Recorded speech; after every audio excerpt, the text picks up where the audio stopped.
Hi everyone, my name is Martha. I am a relationship counsellor and clinical sexologist. So I work with individuals and couples who have all kinds of relationship and sexuality challenges.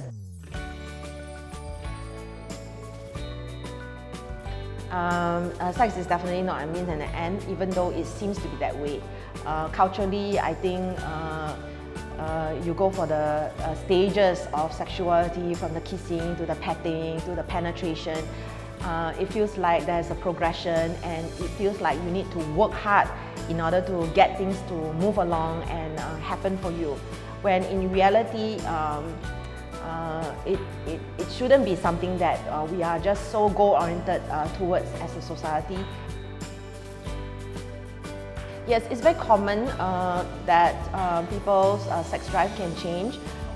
When they become married, they start to focus on the other areas of their lives.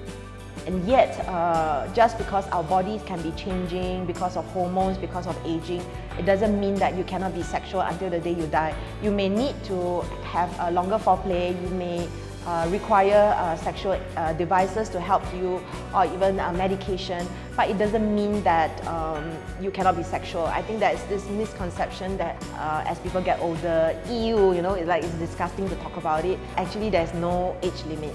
So a lot of women that I know of who have attained menopause, they stop being sexual because they are actually experiencing dryness and pain. So they stop. They think that that's their body's way of telling them stop.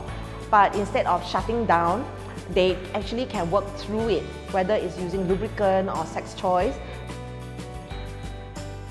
Contrary to what people think, sex toys do not make your body weaker. Sex toys actually make your body stronger because it's a massager. It actually stimulates the muscles. So using sex toys can help you to go longer, get your muscles stronger, and then you can continue, regardless of menopause, to continue being sexual. A lot of people, they want genuine feedback from their partner in terms of pleasuring them, because their partner may not realize that being successful in pleasuring them is actually also a form of happiness. If you want to focus on pleasuring your partner, focus on asking them things like what they like, being comfortable with, not forcing them to do anything that they are not comfortable with, giving it time and space to let people be. It's a process of unraveling. It's like different layers starts to come off.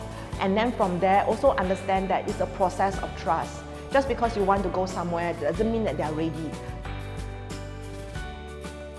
It's very common to have difficulties with erection. A lot of people, when they masturbate quietly, secretly. They are actually focusing on getting it hard, getting it out fast.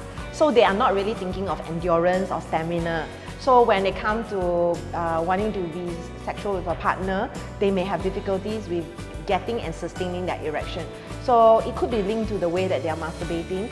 So changing up the way you're masturbating can help. If you're really concerned, you could go to a medical doctor to rule out the medical, physical aspect of your body. And then it is probably more around developing sexual skills so that you can learn how to stay erect longer and be erect faster. So these are actually completely very easy areas that can be worked on with some coaching. As a parent, it's a big responsibility to know that the life of your child is on your hands, and we tend to be so serious about it, and we are so afraid of doing something wrong. So just look up what are some of the sex education books that you can get with your child, and start this journey with them from a young age. So they can be from children picture books to help them to understand how babies are born, for instance, to as they get older, to talk about the changes that are happening in their body through puberty. So see it as many different conversations that you can have with your child, and don't be afraid of saying the wrong thing because you are also learning. So be vulnerable, be honest with them. If you don't know the answer, you can look up the answer together. And there are many good resources out there, including a Scarlet Teen and also amaze.org. Personally, I don't think porn is a bad thing. A lot of people blame porn for their sex problems, and they come to me as if they're coming to some kind of confession booth, saying that I have a sex problem because of too much porn. But in reality, it's so common. Most people with penises that I know of, they are masturbating to porn. I think the issue comes not because of porn watching, but because they are having sex problem and then they don't know what to do about it. It's very important that regardless of what your partners think, you need to do what feels right for you, and you need to take care of yourself. And if it means walking away saying no, just because you said yes before, it doesn't mean that you have to keep saying yes.